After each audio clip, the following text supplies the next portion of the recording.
Hello everyone, I welcome you back to my channel and let me introduce you myself. My name is Christina Basumatary and I have been running this channel that is only focusing on the educational patterns like APSC, UPSC, PNRD and many more exams. Okay, so along with the time I will try to come up with the important contents relating to the different examinations pattern. So here, as I have promised today, after long days, I'm really sorry, after long days I have come up today with the lecture series of the Assam history, that is the part 9, and the rest part I will give you in the description below, and I hope you all will watch it and you can connect with this link or with this chapter. Okay, so here I have told you that earlier that I will complete the Salasthamba dynasty, okay, in one video, okay, as you have seen in the thumbnail also. So without any further delay, okay, let's talk about or discuss about the Salasthamba dynasty. So before we move to the discussion of Salasthamba dynasty, let me remind you that please do not take Assam history, okay, as a burden. It's very interesting. Think it as a subject or as a topic that you want to know in, since you are born in the state Assam. So if you think like that, then this will be like a story. You will feel it very comfortable to listen and comfortable to read. Then gradually with that you can crack the examination. That is the questions that related to the Assam history. You can really crack it or clear it. Okay, then what we will discuss here is about the Salasthamba dynasty. Okay, so here let me just revise it or just give you an outline how the ancient history is being divided by the political history of the Assam. That is like from 4th to the 12th centuries common era. Take it as a common era. You know, we have talked about the Varman dynasty and also the traditional rulers, so which were not so much important, but I have discussed it in the earlier videos. So here we have to know, or we have known, that the Varman dynasty, it consists of 350 to 650 common era, and we will discuss today about the Mlecha or the Salasthamba dynasty. Okay, that is from the 650 to 900. So you might be confused or you might doubt why the Salasthamba is also known as the Mlecha. So along with the discussion, along with this video, you will find about this, so do not worry. And last we will talk about the Pala dynasty, that is in the next video. Then once and for all we will complete the entire ancient history or ancient Assam history. Okay, that is so that we can move to the medieval and also to the modern ancient or modern history. Okay, then here, okay, let's move to the next slide. See here, Salasthamba dynasty, what we have to know is that here there are many rulers, okay, under this dynasty. Okay, I have given you here the genealogical, that is the table of this Salasthamba dynasty. And let me tell you that today I have written it in the A4 size paper. It really saved the time, okay, right, so that I can give you the content and I can come up with the lectures regularly. If I type it, you know, like I don't have anyone to type the lecture for me, so I do it by myself. So it really takes a toll of time, so that, and for that I am not able to come up with the regular content or the regular lecture. So please forgive me for that. So along with time I will really improve it. Okay, so till then please adjust with these notes. Okay, so your main perspective will be to understand the content, the concept. Okay, so let's discuss. So first we will readily know about the Salasthamba dynasty and also the Vigrahastamba. See, this Palaka, Kumara, Vajradeva and Sri Harshadeva, the most powerful ruler of Salasthamba dynasty, and we'll talk about Balavarman second. Okay, then under this list we can see the name of Sri Jivara also and the Dikleka Varman. Okay, that is, remember this one. Okay, yes, they were all belonging to the end of the 7th century to the 8th century. Then moving to the next, what we find here is the name of the, okay, Salamba. They are also under the Salasthamba dynasty, and here we can talk about the Hajaravarman also, that is from 829 to 30 common era, that is in the 9th century. Salamba belongs to the 9th century. Then we can talk about the Balavarman also. Okay, then Balavarman, that is the third, Balavarman III, who is regarded as the unknown rulers and the last, not the last, but being remembered as the last powerful ruler of the Salasthamba dynasty is the Tiger Simha. Okay, it belonged to the 9th century. That is the end of the 9th century. So let's move to our discussion of Salasthamba. So first, what we have to know is that Salasthamba is regarded as the non-Aryan ruler. That is Salasthamba. It consists from the period 650 to 900 AD. Then some of the important facts about is that some view him or Salasthamba and Avantivarman as the same person. Okay, then he's being regarded as the descendant from the Bhagadatta. We have already talked about the Bhagadatta ruler that belongs to the traditional rulers of ancient Assam. Okay, then we have the Salasthamba dynasty here, that which began with the reign of a chieftain called the Salasthamba, a great chief of the Mlechas. Now we will know about the Mlechas here. Why the Salasthamba is also known as the Mlechas? Because there is a wide term being used in traditional Brahmanical context or the text to denote all the non-Aryan ruler. Right, I hope you have got the term of Salasthamba and why this dynasty is also known as the Mlechas dynasty. So let's move to the next slide.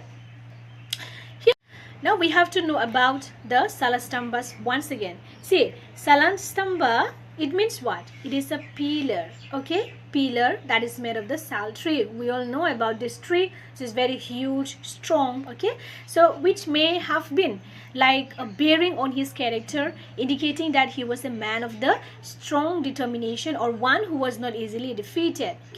Okay, signifying the Salasthamba. Okay, like along with the sal tree. Now here we have found about this. Say, according to the grant, okay, in the grant of the Hajaravarman, what we find is that Salasthamba is being described as a tiger-like king. That is very important.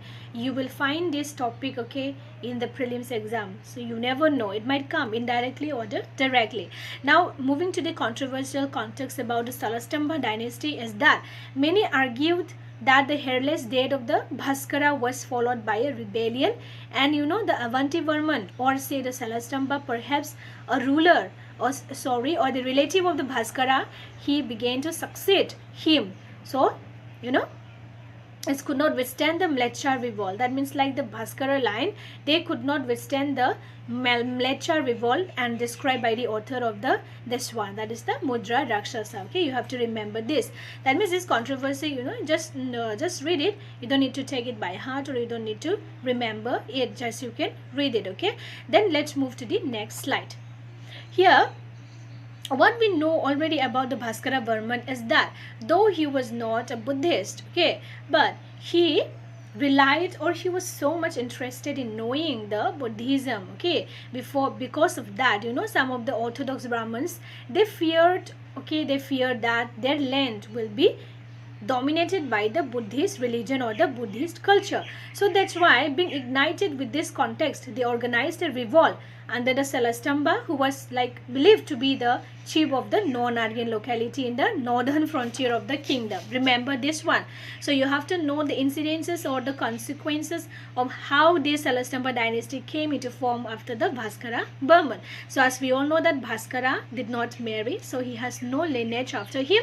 So that's why they were the Orthodox Brahmins, who feared about being controlling of the Buddhism, okay, in their land. So they organized a kind of the revolt under the rule of the chieftain, that is the Salasthamba, in the northern frontier of the kingdom. Now moving to the next topic or next line, what we have said that Salasthamba, remember Salasthamba shifted the capital of the Pragjyotispur. Remember this, Pragjyotispur, where to the present Tejpur area, and named it after the name of his deity. Remember this deity, that is the Hataka or the Hetuka Sulin, okay, as the Hatakeswara or the Harapeswara. That is very important. Then in the next, what we find is that he was succeeded by a line of the 20 kings. Remember this. You can find this how many kings were being succeeded, okay, how many kings were there to succeed the Salasthamba dynasty. So here again, let's repeat, he was succeeded by a line of 20 kings ending with the Tiger Singha, who is regarded as the most powerful, or like say the last powerful ruler of this dynasty. So let me pronounce it as the Tiger Singha. I hope this is correct. And we have only the scanty records of those, okay, those family, amongst which only one is being dated here. Now let's read about.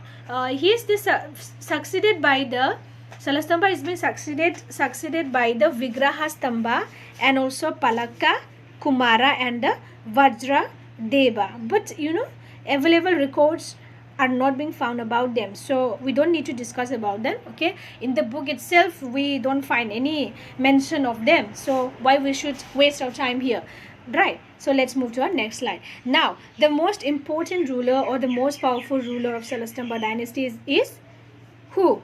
That is the Harsha Deva. Let's know something about him.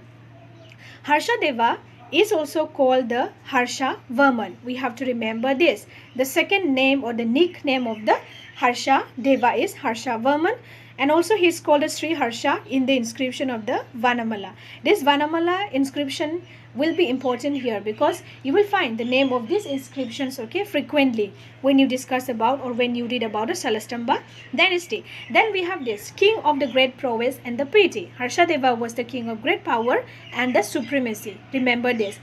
Then what we find is that among all the kings of the Salasthamba dynasty, Sri Harsha Deva, so which reigned for a period of 725 to 750 Common Era, he acquitted himself as the virtuous ruler of the Salasthamba dynasty. Then along with that, his kingdom extended up to Gauda. Remember this, very important, Gauda, that is in Bengal, and Kalinga, we all know, that is in Orissa, and the Kushal, that is in the Bihar right now. So what we have to know about him also is that Harsha Deva's marriage alliance with the Nepal king Jayadeva II, it has helped him in leading the campaigns and like winning the battles and the wars. So let me tell you that Harsha Deva's marriage with the Nepal okay king, but here the thing is that Harsha Deva led his marriage of his daughter Basumatary to the Nepal's king, that is the Jayadeva II. That's why we can find that the Nepal has got a relevant impact with the Salasthamba dynasty's rule. Then see, we can find that it is believed that he defeated the Prachanda Deva of the Saila dynasty and wrested from him the places like Kalinga and the Kosha. So we'll move to the next slide. So I'll give this PDF, that means like handwritten one, this one. I hope you all will not complain about this. I will, here the handwriting is not that good. I'll try to improve it. But please just stick to your content or stick to your syllabus. But the thing is that here is that you should like receive the information or the concepts about this topic from me. So anyway, I might teach you in several methods, but the thing is that you should know the concepts or you should catch the important concepts here. So here let's see again, you know, there is a conflict with the Jivita Gupta II. Believed that he was being defeated. He defeated him and extended his powers over the parts of the Magadha. Remember this. Say this Harsha Deva, he was mentioned to have been defeated by Karnataka king Danti Durga. Very important. Period you have to remember, 753 Common Era. Then moving to the next slide, or without wasting any time, let's move to the next topic. That is after this ruler. Who is this ruler? After the Harsha Deva's rule, you know, Balavarman came to the throne and his successors also. So let's read about Balavarman II. So according to this important epigraph, remember this epigraph, that is the Hayuntal Harsha was followed by his son Balavarman II. Here Harsha means Harsha, Harsha Deva. So who was also a powerful monarch, that is like Harsha's son, that is Balavarman II, was a powerful monarch, and followed by the princes Chakra and the Arathi. So but these two princes are of little importance because nothing much being written about them. So here is being said that not so prominent these two princes, but it is believed that Balavarman II was succeeded by the kings Jivara and this one Jivara and the Dikleka-Varman. We will read about them or about his successors, that means after the Bala-Varman II's rule. So let's go to the next slide. So we will talk about the Pralamba. Important, one of the important rulers of Salasthamba dynasty. Pralamba is also known as the Salamba. Okay, right. It's a funny to hear it, but you have to remember this. Pralamba is also known as the Salamba. So he succeeded Chakra and the Arathi. These two princes were not so important, but remember this. And in what way he was related to Harsha is not so clear.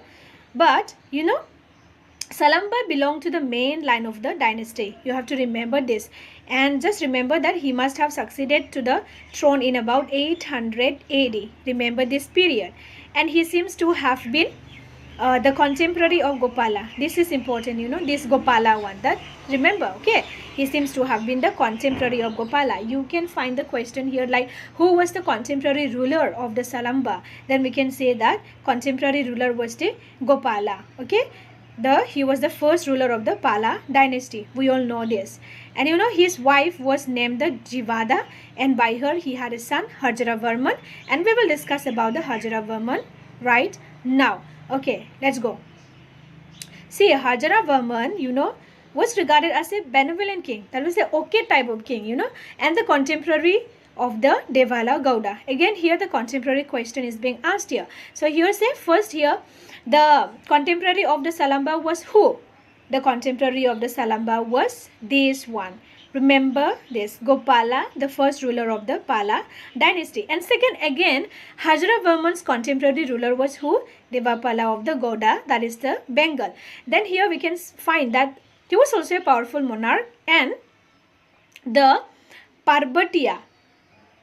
Wait. See, and the Parbatia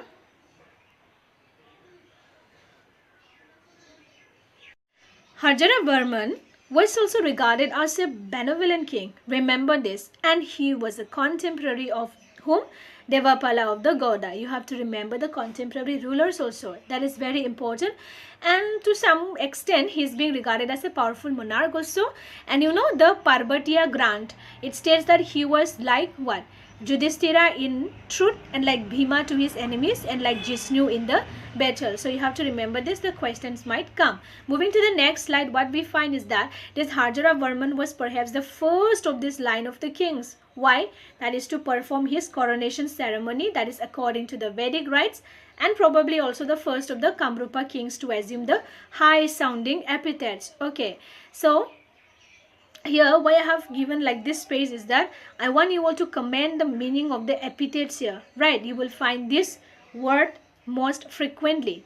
Okay, so here what is being said is that, see, and probably like Harjara was the first of the Kamrupa kings to assume the high sounding epithets like the Maharaja. Okay, you have to remember this title, important, very important title, that is the Maharaja Dhiraja Parmeshwara Paramataraka. Okay, and he was influenced by the Brahmanas also. Remember this. But some scholars view that Harupeswara was held as the capital of the Harjara. So you can find this question also, like what was the capital of the Harjara? Then you can tick the right question like Harupeswara was the capital of the Harjara. Then what we find is that, see, like finding of the extensive ruins of the temples and the buildings in and around Tejpur, along with the existence of a big tank called the Harjara Pukuri, it bear the bearings or the testimony to the Harjara's patronage of art and the architecture. Okay, like signifying his love for the art and the architecture and his contribution towards the public works. Now we will talk about the Vanamala and his successors. You know, this Vanamala succeeded his father who? Harjaravarman, remember, okay, and was a powerful ruler. So these are the things you have to remember, nothing. You just have to remember the successors or the chronology type of period, okay. So you remember this period like AD 885 to AD 865, right? Then Vanamala, that is like contemporary to Vigrahapala and the Narayanapala of the Gowda. Again, you have to remember the contemporary rulers of the Vanamala. Now, so here, this Vanamala left the two records, that is the Tejpur grant. Okay, let me change this color. That is like Tejpur grant and the Parvatia plates. So, he is also being assumed as, okay, he also assumed the title one. That is the Parameshwara, Paramataraka and the Maharajadira. Remember this title. Okay, so here what we find again is that the Nogao Grant states that he enjoyed a long reign and he was a worshipper of the Shiva. Very important. And he enjoyed in the arts of peace as well as in the war. Okay, then let's move to the next topic, that is the Jayamala. Very important. So after the Vanamala, we find the rule of the Jayamala. Remember, Jayamala is also known as the Veerabahu. Very important. And Jayamala's wife's name is what? Princess Amba. Okay, being regarded with the great beauty and the intelligence. Okay, Amba. Remember this. The wife of Jayamala is Amba. Okay, then what we find here is that Vanamala, like his father, whom? Like his father. Okay, Vanamala, his father, was a devout worshipper of the Shiva, and abdicating the throne in favor of his son Jayamala, he fasted unto death under the influence of the religion. Here we have to remember.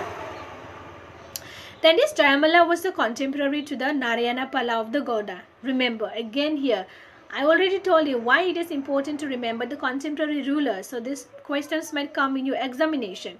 So here, you know, Jayamala, he won many battles, but being attacked by a deadly disease, we don't know what disease was that. Maybe that is incurable disease. So it compelled him or made over his throne and crowned to his son Balavarman III. Okay, so we are in the end of the lecture. Okay, have patience with that. This lecture is gonna be long. Okay, so here let's talk about directly about the Balavarman III. After the Jayamala, who came? Balavarman III. So let's talk about this. Vanamala III, okay, Balavarman III is being regarded as the last important ruler of the Salasthamba dynasty, and he left 3 records. That is, one is Uttar Barbil, okay, grant, and one is the Nogao grant, and the third is the Ulubari copper plates. So let's move. So here he bears the title again. Here you have to remember about the title, that is the Maharaja Dhira Ja Parameshwara Parmatakara. Okay, it's very lengthy to pronounce. It indicates that he was very powerful, okay, and indicate his supremacy. Now, you know, no account is being available of the successors of Balavarman III, but we can say presence of a gap in the historical account of the period, that is between the reign of the Balavarman III and the Tiger Singha. So, Tiger Singha is being regarded here as the last king of this family or the Salasthamba dynasty. Now, let's read about the Tiger Singha. Okay, please pardon me if I have pronounced it in a very wrong way. Okay, Tiger Singha is what? Tiger Singha is being regarded as an illustrious chief, that is the powerful chief in the Bargaon ground of the Ratnapala. Then we can find that after a year, that is 1000 AD, the ruling prince, remember, Tiger Singh, died childless. Okay, childless, and it is said that the people chose Naraka's race as their ruler, and they chose the Brahmapal. Then after this, how we will talk about the Pala dynasty. Okay, after Tiger Singha, there was not a powerful ruler to to take the throne of the Salasthamba dynasty. So that's how the rule of the Pala dynasty came into being. Okay, here in the ancient Assam history you can find this. So after the discussion of the Pala dynasty, once and for all short, we will finish the discussion of the ancient Assam history. Okay, then I hope you all have understood whatever I have told you.